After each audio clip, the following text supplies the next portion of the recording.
শরিয়ত, তরিকত, হাকিকত ও মারিফতের আলোচনা।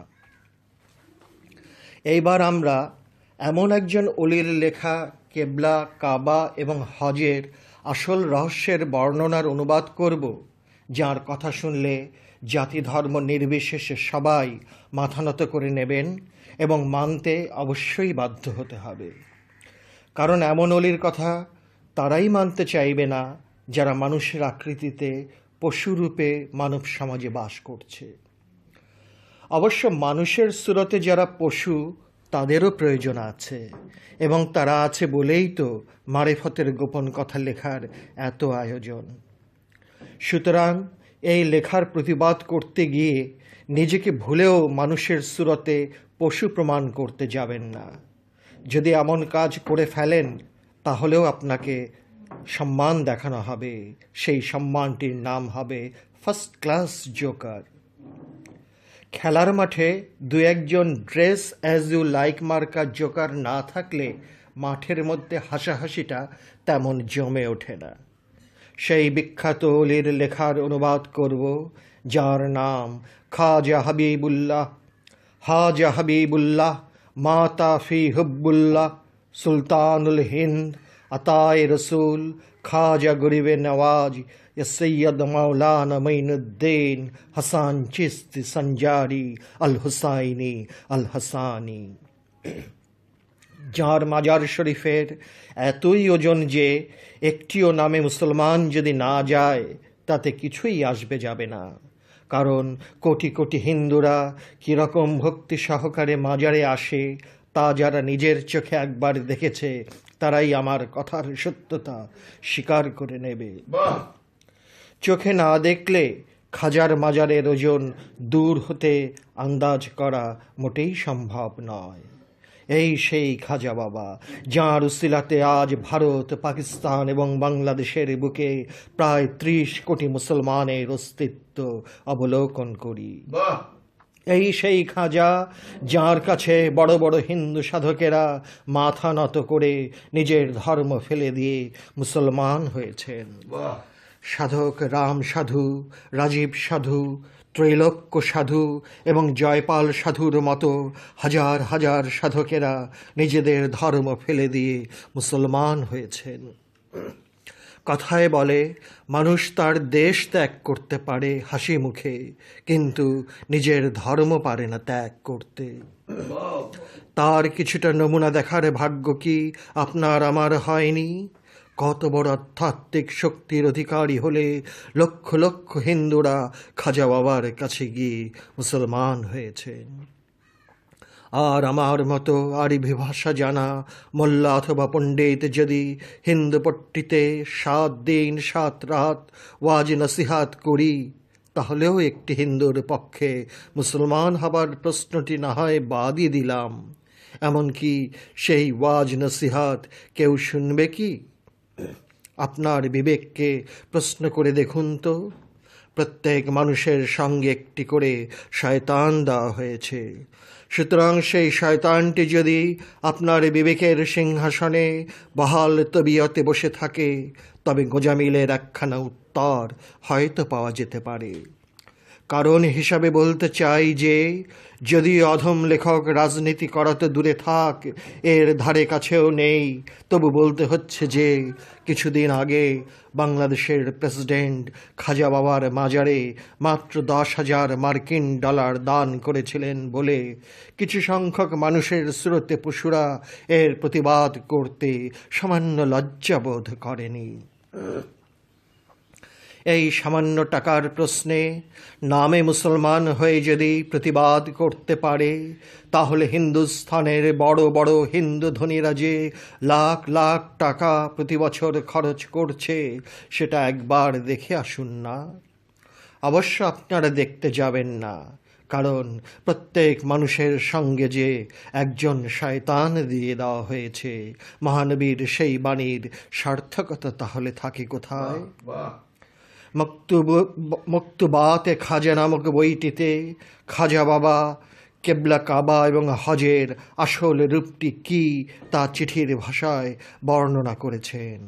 কারণ তিনি তাঁর প্রধান মুরিদ বাবা কুতুবউদ্দিন বখতিয়ার কাকীকে যে কয়টি চিঠি লিখে পাঠিয়েছিলেন, সেই চিঠিগুলোর একত্র সমাবেশের নামই হল মকতুবাত-এ খাজা। আগেই বলে রাখি যে তাঁর চিঠির মান এতই উন্নত যে অধম লেখকের মাথা গুলিয়ে যায়। কারণ তিনি যে হাদিসের কথা বর্ণনা করেছেন, সেই হাদিসের দলিল কোথাও পাওয়া যাবে না এবং যেতে পারে না।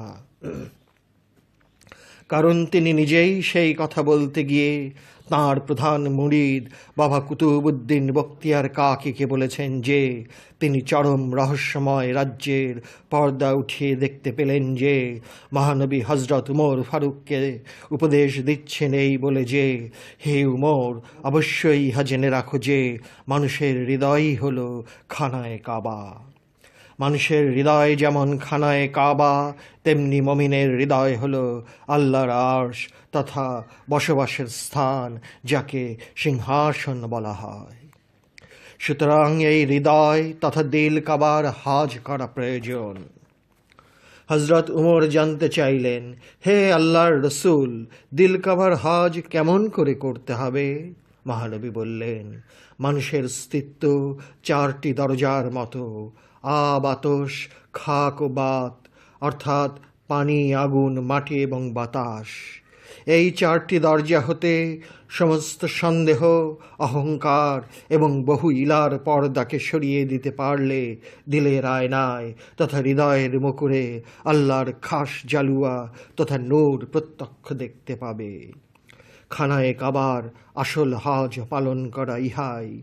এই আসল হজটি তখনই হয় যখন মানুষ তার নিজের আমিত্ব তথা স্বকীয়তা এমনভাবে মিটিয়ে ফেলবে যে আমিত্ব তথা স্বকীয়তার নাম গন্ধটুকু পর্যন্ত আর অবশিষ্ট থাকবে না।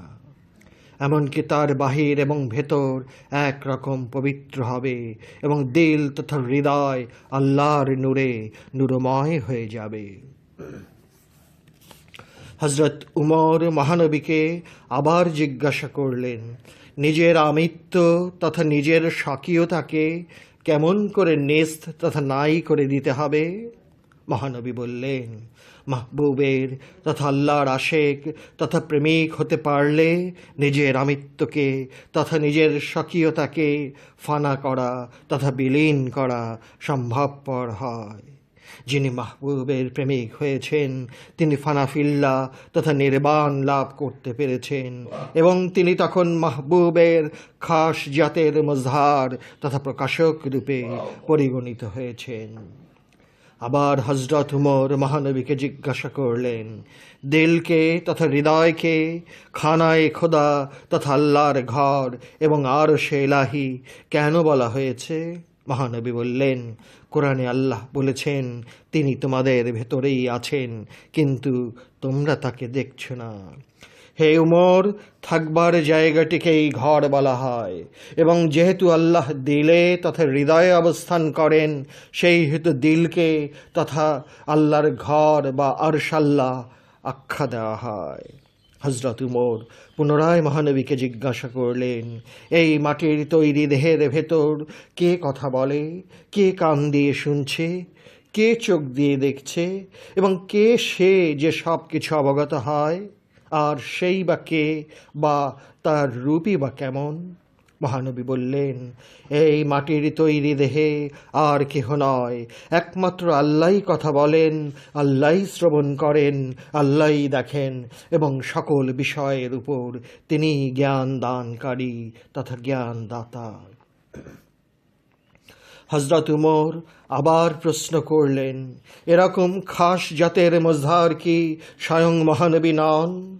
মহানবী বললেন, আমি মেম ব্যতীত আহমদ।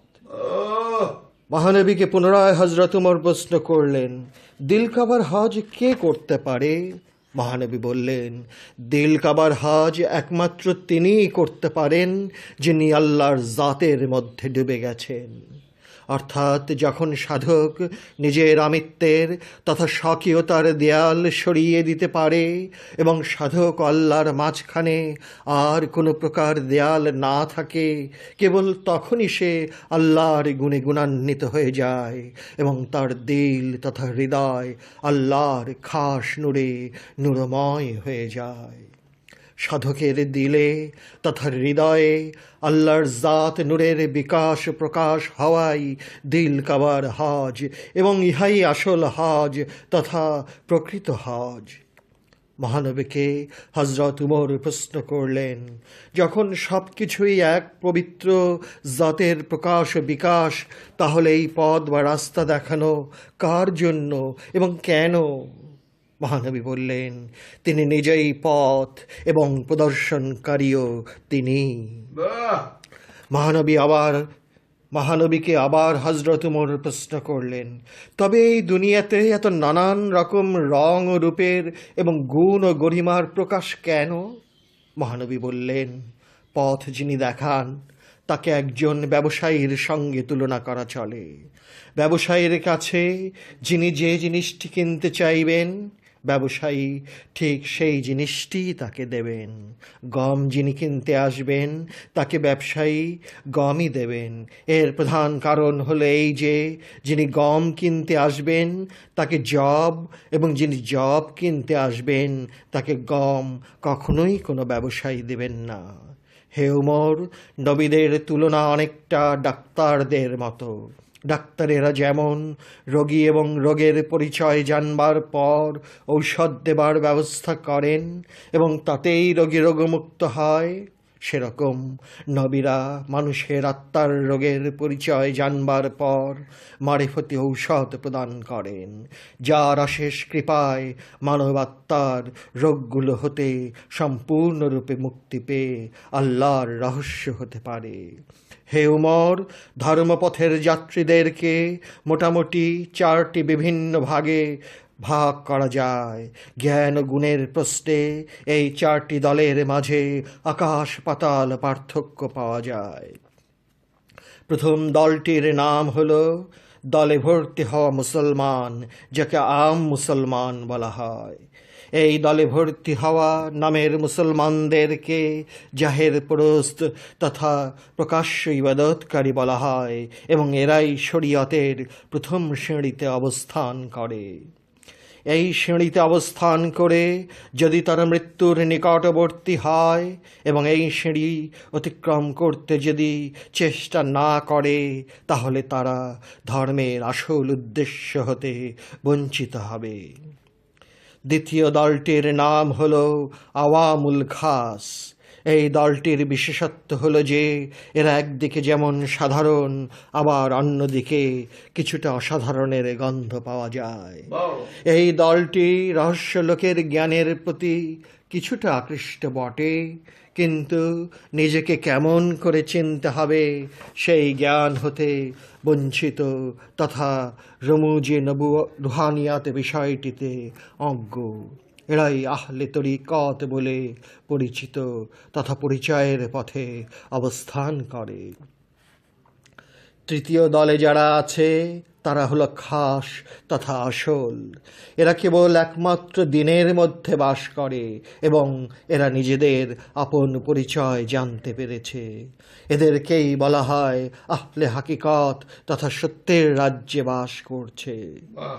চতুর্থ দলে যারা আছে তাদেরকে বলা হয় খাসুল খাস তথা আসলেরও আসল। এরা সব সময় আল্লাহর রহস্যে ডুবে থাকে এবং আল্লাহর পবিত্র জাতের গুণাবলীর বিকশিত প্রত্যক্ষ রূপ হলে এরা, এবং সব সময় সব রকম অবস্থায় যা দর্শনীয় তৎসমুদয় দর্শন করে। যে কোনো ধরনের কলুষতা, অহংকার এবং আমিত্বের দেয়াল এরা সম্পূর্ণরূপে নিশ্চিহ্ন করে দিয়েছে।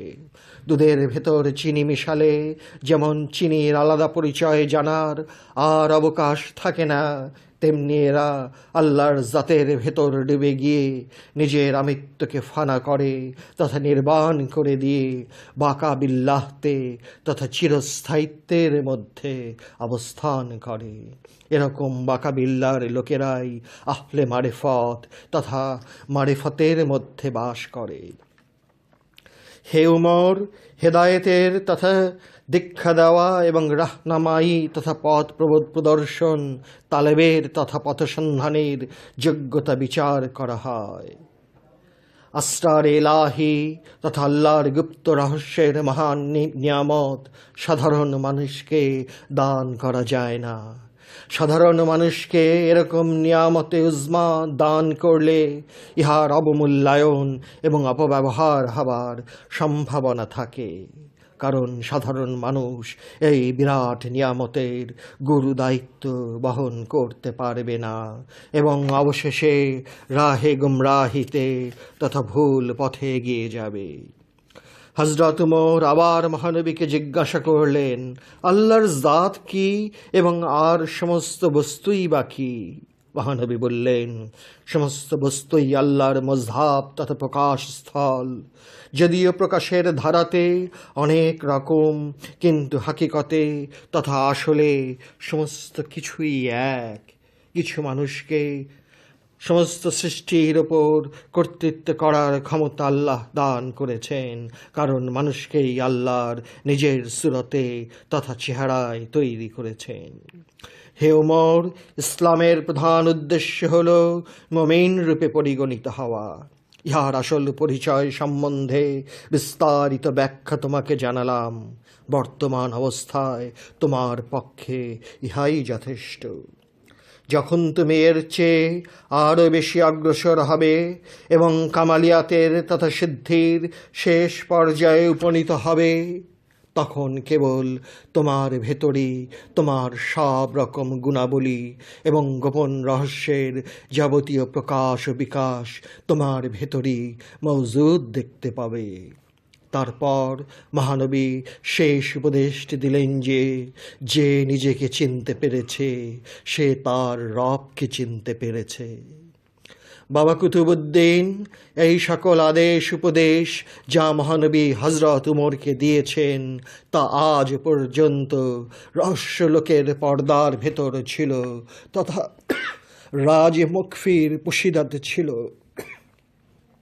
আমি রহস্যলোকের আদেশ পাওয়ার পরই তোমাকে লিখে দিলাম, জাহিরি মোল্লা ও পণ্ডিতদের সঙ্গে ঝগড়া বিবাদ করতে যেও না, কারণ আল্লাহর বিনা হুকুমে কোনো কিছু নড়াচড়া করতে পারে না। বাদাসসালাম। মহানবীর আদর্শের বাণী না বলে যদি খাজা বাবা তাঁর নিজের বাণী বলে প্রচার করতেন এবং যদি তিনি সর্বা এবং আর কিছু নেই বলে ঘোষণা করতেন, তাহলে পাক ভারতের 30 কোটি মুসলমান খাজা বাবা ছাড়া আর কিছুকে গ্রহণ করতেন? তাহলে কি খাজা বাবার ধর্ম বলে একটি আলাদা ধর্ম পাক ভারতে বিরাজিত থাকত? তাহলে কি তাঁর বানানো 30 কোটি মুসলমান আজ অন্য কোনো ধর্ম মানতে চাইত? কত বড় সাংঘাতিক ওজন খাজা বাবার, ভাবতেও অবাক লাগে, বিস্ময়ে হতে হয় অভিভূত। জাতি ধর্ম নির্বিশেষে লাখো লাখো মানুষের আগমন হয় যার পবিত্র রওজা মোবারকে। অবাক হতে হয় যেই কথাটা মনে করে, সেই কথাটা হলো, যদি একটিও মুসলমান খাজা বাবার মাজারে না যায় তাতে তাঁর রৌনক ও শান এক বিন্দুও কমে যাবে না, কারণ লাখ লাখ অন্য ধর্মের মানুষেরা যেভাবে তাঁর মাজারে সমবেত হন তা একবার চোখে দেখলেই এই কথার সত্যতা বুঝতে পারবেন।